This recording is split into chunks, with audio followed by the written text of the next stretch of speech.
As someone who's also interested in AI and machine learning, I have been saving this, and now I realize I was saving it for you. This is an Oxford website called 80,000hours.org. Essentially what they've done, they've gone through and mathematically calculated what the world's most pressing and important problems are to help people pick careers.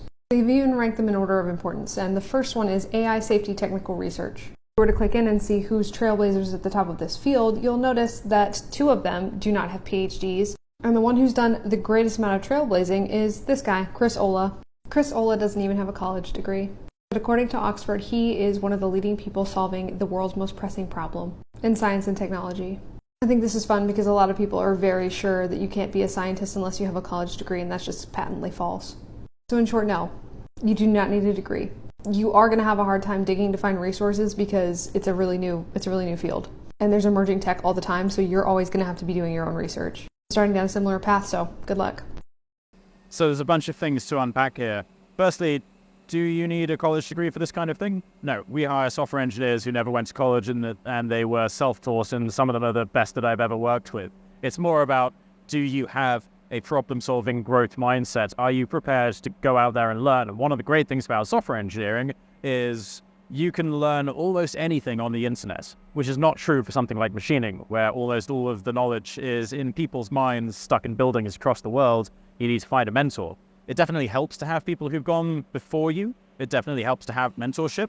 But do you need to go to college to get this? Absolutely not.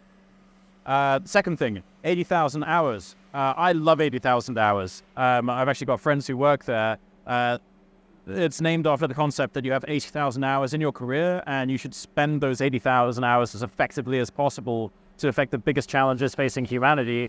And you might be surprised to hear that the biggest challenge is not nuclear weapons, it's not even biosecurity, it's actually AI safety.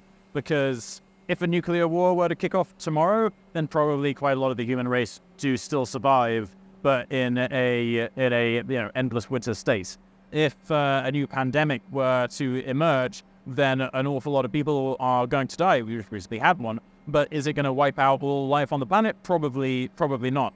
But if a misaligned superhuman AI emerges, then it can theoretically find ways to launch all of the nukes and release 100 super viruses a day that wipe out all life on the planet, or create a fantastic endless utopia for all eternity for humanity, or a couple of small cases in between. But the outcome is very binary. It's either absolutely fantastic or it's end of days. And so I know that 80,000 hours really pushes the agenda for AI safety, and it's something that has a lot of people concerned because we really don't know where this is going to go. If you create something that is smarter than a human, then by definition, we are not going to be able to predict its behavior any more than like your house cat can predict what you're going to do in your job that day. It just lacks the capability to understand.